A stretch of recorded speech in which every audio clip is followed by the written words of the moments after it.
Hello friends, welcome to my YouTube channel fitter Gyan by Satish sir. आज हम लोग इस वीडियो में अपने प्रैक्टिकल सीरीज की नेक्स्ट वीडियो कवर करेंगे।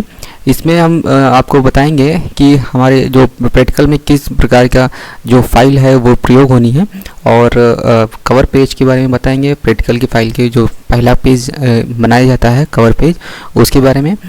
इसके साथ ही साथ हम लोग प्रैक्टिकल का पहला प्रैक्टिकल हम लोग कवर करेंगे। तो आइए देखते हैं वीडियो में कि आगे किस तरह से पहला प्रैक्टिकल करेंगे। तो सबसे पहले हम लोग देखते हैं, ये हमारे प्रैक्टिकल का जो पहला पेज है इस तरह से हमारा बनेगा। ये इस तरह से कवर पेज है, ये आप देख सकते हैं। इस तरह से कवर पेज बनेगा जिसमें हमारी आईटीआई का पहला ऊपर नाम होगा, इसके बाद आईटीआई का लोगो होगा और हमारा सेशन होगा। सेशन आप अपने डाल देंगे जिस भी आप सेशन से रिलेटेड हैं। इसके बाद subject fitter trade practical. Next है सबमिटेड टू, आप किसे सबमिट कर रहे हैं, तो यहाँ मेरा नाम रहेगा, और सबमिटेड बाय यहाँ स्टूडेंट का नाम रहेगा। तो इस तरह से ये कवर पेज बनेगा। आइए नेक्स्ट चलते हैं। जो हमारा जो प्रैक्टिकल की फाइल होगी, प्रैक्टिकल की फाइल का जो इंडेक्स होगा वो इस प्रकार से इंडेक्स होगा। तो इंडेक्स होना बहुत ही अनिवार्य है। तो इंडेक्स में आप देख सकते हैं कि इंडेक्स में 5 कॉलम हैं।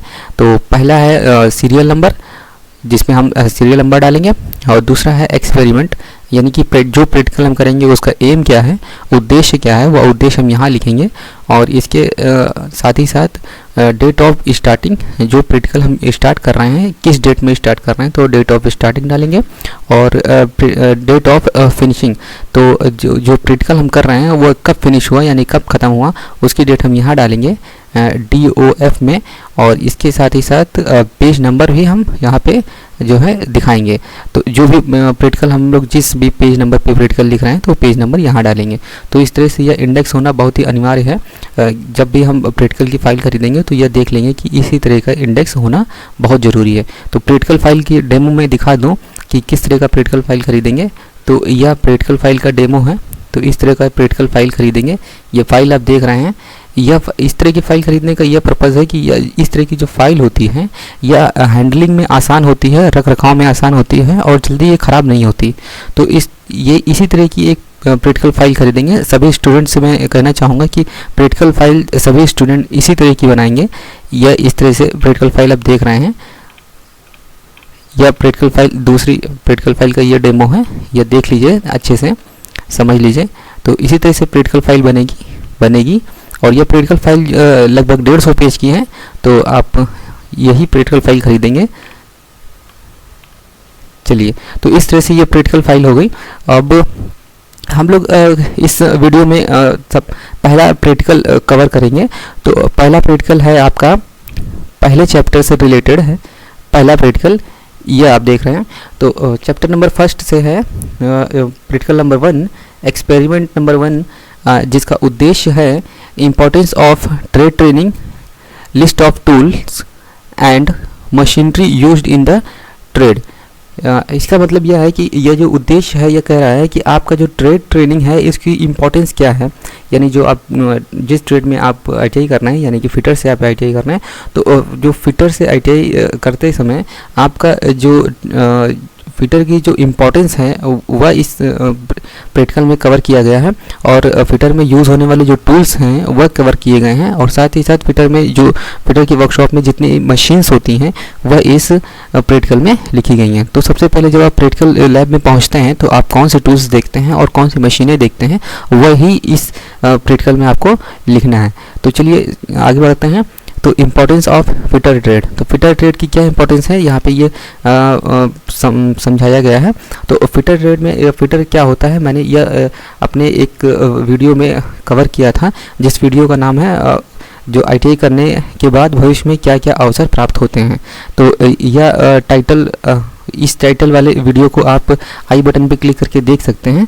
तो चलिए देखते हैं। तो फिटर में जो फिटर का जो स्टूडेंट होता है वह फिटर करने के पश्चात किन कामों में जो है क्या क्या आगे भविष्य में कर सकता है और क्या क्या अवसर उसे प्राप्त होते हैं। तो सबसे पहले फिटर क्या होता है ये देख लेते हैं। तो फिटर जो भी हमारी कंपनी है, कंपनी में जो भी हमारा प्रोडक्शन हो रहा है मशीनों पे हो रहा है, तो मशीन पे प्रोडक्शन होते हुए जब कभी मशीन ब्रेकडाउन हो जाती है, अचानक कोई पार्ट ख़राब हो जाता है और पार्ट ख़राब होने के कारण जो मशीनें हैं वो रुक जाती हैं, तो ख़राब हुए पार्ट को जो फिटर का जो एम्प्लॉय होता है वो ख़राब हुए पार्ट को अपने हैंड टूल्स की सहायता से उस पार्ट को बनाकर मशीन में लगाकर पुनः उस मशीन को चलाने योग्य बना दे, यानी पुनः उस मशीन को चला दे।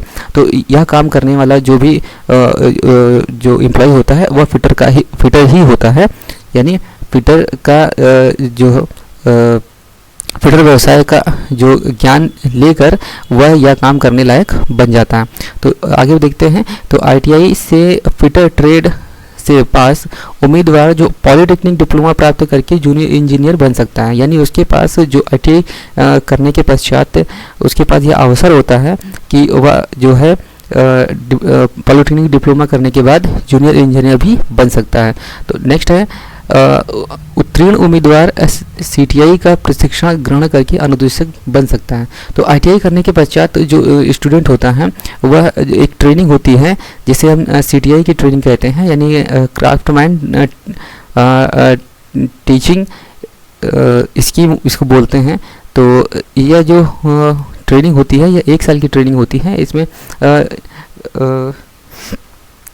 यह ट्रेनिंग करने के पश्चात जो स्टूडेंट होता है वह ITI में प्रशिक्षण देने के लिए जो एलिजिबल हो जाता है, जिसे अनुदेशक कहा जाता है।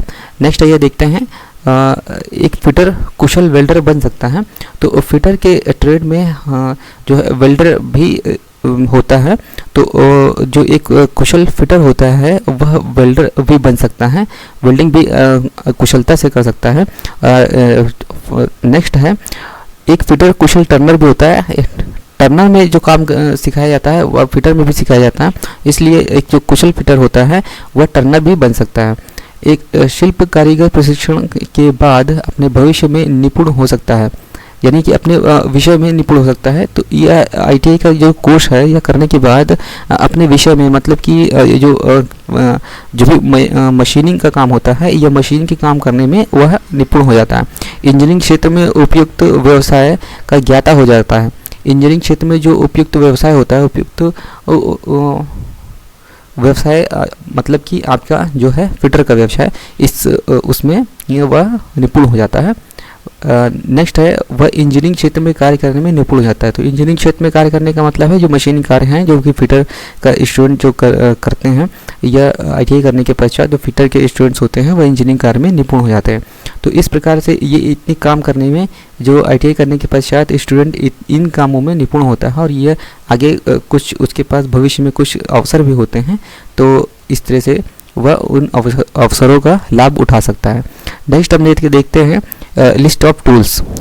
तो फिटर ट्रेड में जो भी टूल्स यूज़ होते हैं उनकी एक लिस्ट बनानी है आपको और इसके बारे में जानकारी लेनी है। तो सबसे पहले है डिवाइडर। डिवाइडर एक ऐसा टूल है जिसके द्वारा हम जो है हम मार्किंग का काम करते हैं और जो हमारी जो दूरियां होती हैं उसको स्थानांतरित करते हैं, और किसी भी दूरी को यदि हमें विभक्त करना होता है, विभाजित करना होता है, तो डिवाइडर का प्रयोग करते हैं। नेक्स्ट है आउटसाइड कैलिपर। आउटसाइड कैलिपर से हम बेलनाकार जॉब की हम जो आउटर डाया पता करते हैं, यानी कि यह एक इनडायरेक्ट मेजरिंग टूल होता है। जेनी कैलिपर से हम जो है समांतर लाइनें खींचते हैं या फिर बेलनाकार जॉब का सेंटर पता करते हैं। नंबर 4 है सेंटर एंड डॉट पंच। तो ये जो सेंटर पंच और डॉट पंच है ये जो है विटनेस मार्क लगाने के काम आते हैं, यानी मार्किंग की लाइनों को पक्का करने के काम आते हैं। नेक्स्ट है हैमर। हैमर एक स्ट्राइकिंग टूल है जो कि जो है प्रहार करने के काम आते हैं। वी ब्लॉक एक बेलनाकार जो भी जॉब होते हैं, हमारे बेलनाकार रॉड होते हैं, उस पर जो हमें मार्किंग करनी होती है, तो मार्किंग करने के लिए बेलनाकार जॉब को स्थिर करने के काम आता है वी ब्लॉक। नेक्स्ट है मार्किंग टेबल। मार्किंग टेबल, जो भी हम किसी जॉब पर हम मार्किंग का काम करते हैं तो मार्किंग का काम करते समय जॉब को एक प्लेन सरफेस प्रोवाइड करना होता है। तो जो मार्किंग टेबल होता है वह जॉब को प्लेन सरफेस प्रदान करता है।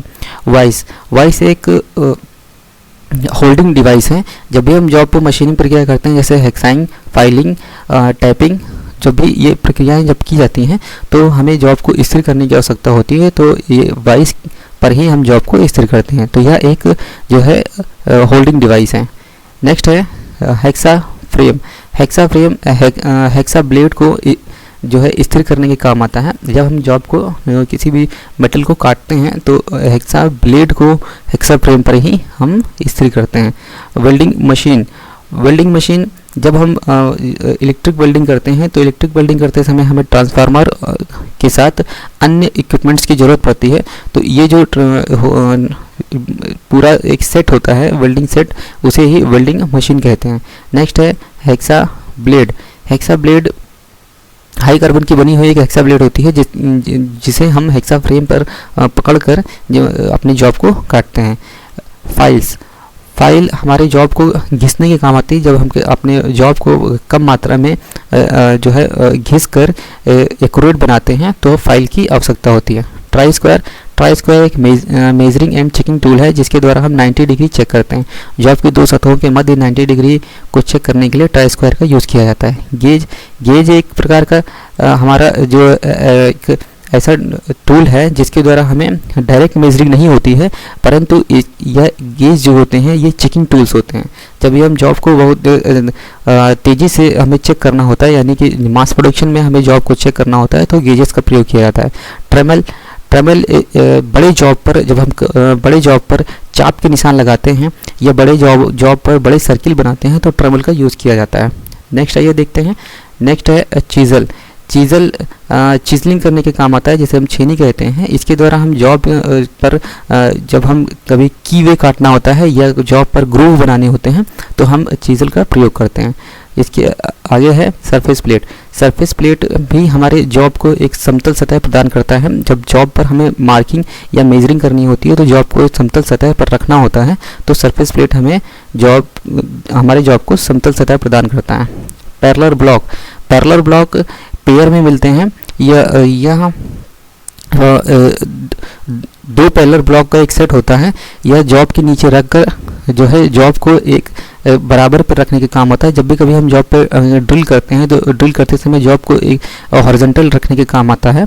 तो इस जॉब के नीचे जब हम एक पैरेलल ब्लॉक को रखते हैं तो जॉब बिल्कुल हॉरिजॉन्टल रहता है, जिसके कारण जो होल हमारे एक्यूरेट प्राप्त होते हैं। स्क्राइबर। स्क्राइबर जो हमारे जॉब है, जॉब के ऊपर जो मार्किंग मीडिया लगाने के बाद मार्किंग की लाइनें खींचने के काम आता है। स्पैनर। स्पैनर नट और बोल्ट को खोलने या बंद करने के काम आता है। जो नट और बोल्ट्स होते हैं, यानी बोल्ट जो होते हैं, बोल्ट के हेड को पर पकड़कर जो उसे खोलने और बंद करने के काम आता है। सॉ। जब लकड़ी को काटा जाता है तो लकड़ी को काटते समय जिस टूल का प्रयोग करते हैं उसे ही हम सॉ कहते हैं। माइक्रोमीटर। माइक्रोमीटर एक प्रिसीजन मेजरिंग इंस्ट्रूमेंट है जिसके द्वारा हम बहुत ही एक्यूरेट मात्रा में जब हम जॉब को मापना होता है तो माइक्रोमीटर का यूज़ किया जाता है। माइक्रोमीटर की लिस्ट काइंड होती है 0.01 mm। नेक्स्ट है वर्नियर बेवल प्रोडक्टर। वर्नियर बेवल प्रोडक्टर हमें कोण मापने के काम आता है। यह जो है इसकी एक्यूरेसी होती है 5 मिनट। तो 5 मिनट में यह जॉब को, मतलब 5 मिनट का मतलब है कि यह 1 डिग्री को 12 भागों में बांटा जाता है। तो यह जो है 5 मिनट की एक्यूरेसी में जॉब को जो है जॉब के कोण को मापता है। नेक्स्ट है टोंग। टोंग मतलब जब भी हमारे फोर्जिंग का काम किया जाता है तो फोर्जिंग के काम करते समय हम जॉब को पहले गर्म करते हैं। गर्म करने के बाद हमें हैमरिंग करने की आवश्यकता होती है, तो गर्म जॉब को पकड़ने के लिए टोंग का प्रयोग किया जाता है। यह एक समसी के आकार का एक टूल होता है जो गर्म जॉब पकड़ने के काम आता है। स्निप।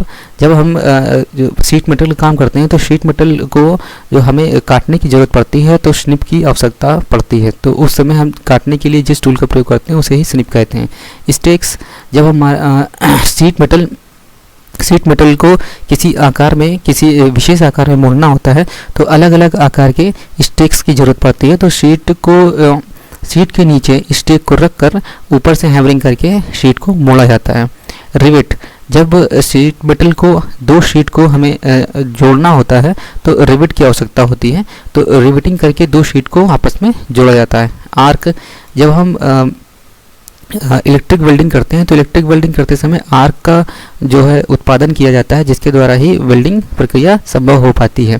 टैप रिंच, टैपिंग करते समय, टैपिंग मतलब जब हम किसी जॉब पर हम इंटरनल थ्रेड्स बनाते हैं, यानी इंटरनल जो उसकी चूड़ियाँ बनाते हैं, तो टैप की ज़रूरत पड़ती है। तो टैप को पकड़ने के लिए टैप रिंच की आवश्यकता होती है। तो टैप रिंच द्वारा टैप को पकड़कर हम इंटरनल थ्रेड्स बनाते हैं।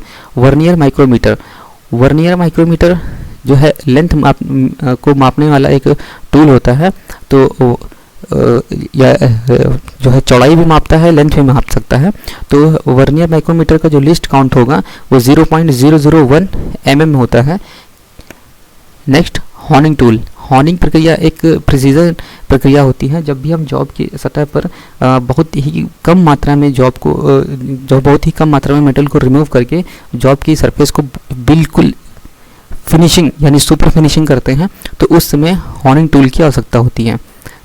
Zig and fixtures, jig and fixtures job holding तथा टूल होल्डिंग डिवाइसेस होती हैं, जिसके द्वारा हम एक्यूरेसी में जॉब को जो है बना पाते हैं।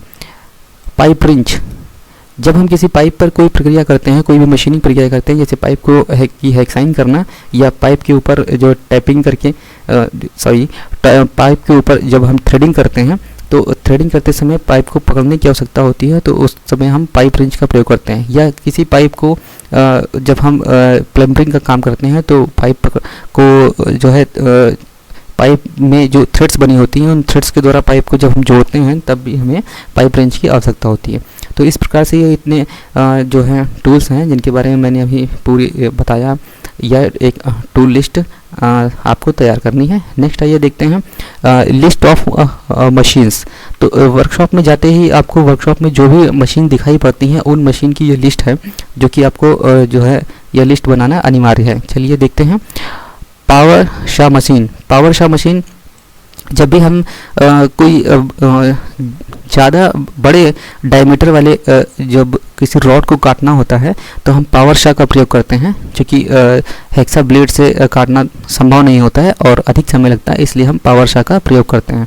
या इलेक्ट्रिक पावर से चलने वाली एक जो है कटिंग मशीन है, जिससे हम अपने जॉब को काटते हैं।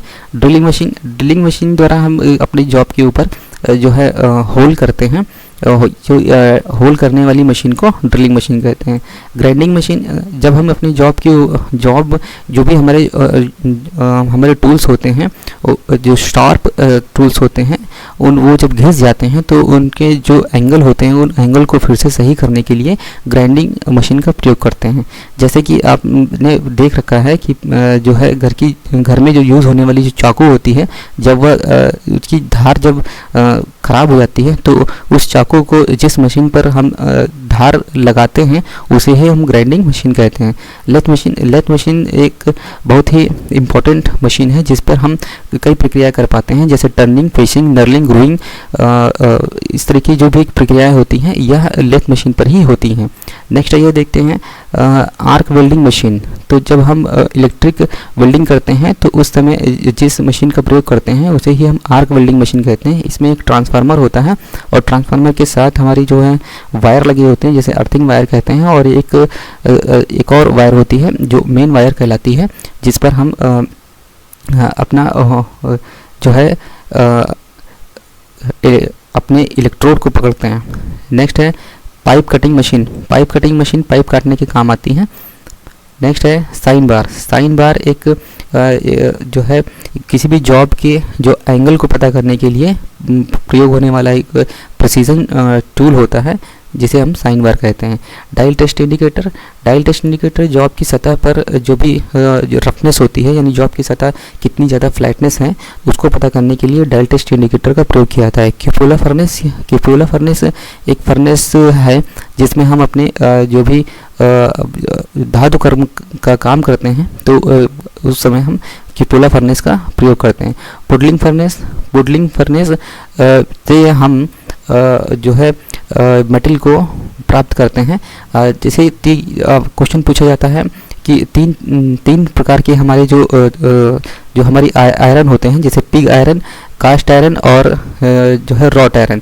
तो पिग आयरन के लिए हमारे ब्लास्ट फर्नेस का यूज़ होता है और कास्ट आयरन के लिए क्यूपोला फर्नेस का, यानी क्यूपोला फर्नेस से जब हम मेटल को प्राप्त करते हैं तो उस मेटल को हम कास्ट आयरन बोलते हैं, और पुडलिंग फर्नेस से जो मेटल हम प्राप्त करते हैं उसे हम रॉट आयरन कहते हैं। नेक्स्ट है पाइप डाई। तो पाइप डाई जो है पाइप पर काम करने के काम आती है। और नेक्स्ट है गियर्स एक हमारे फिटर के कोर्स में एक पूरा चैप्टर है गियर्स का। तो गियर्स में स्पूर गियर और हेलिकल गियर वगैरह जो गियर होते हैं, इन गियर्स के बारे में हम जानकारी लेंगे।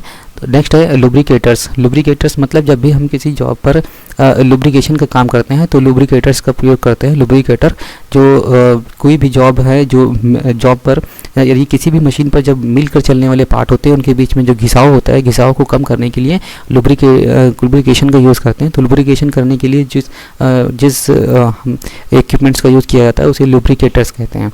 तो इस प्रकार से इस प्रैक्टिकल में मैंने आपको जो है ट्रेड का परिचय दिया और टूल लिस्ट बताई, कितने प्रकार के टूल्स प्रयोग किए जाते हैं उसके बारे में बताया, और इसके अलावा जो फिटर की वर्कशॉप में कितनी प्रकार की मशीनें यूज़ होती हैं तो मशीनों की पूरी लिस्ट बनाई गई। तो इस तरह से आपको ये वीडियो अच्छी लगी तो लाइक, शेयर और कमेंट करिए। और यह प्रैक्टिकल आप अपने प्रैक्टिकल की फाइल में, जो मैंने फाइल अभी दिखाई थी, उस फाइल में यह आप प्रैक्टिकल लिखेंगे और अच्छे से इसको तैयार भी कर लेंगे। तो अब मिलेंगे हम नेक्स्ट वीडियो में, और नेक्स्ट वीडियो में हम अपना प्रैक्टिकल नंबर 2 कवर करेंगे।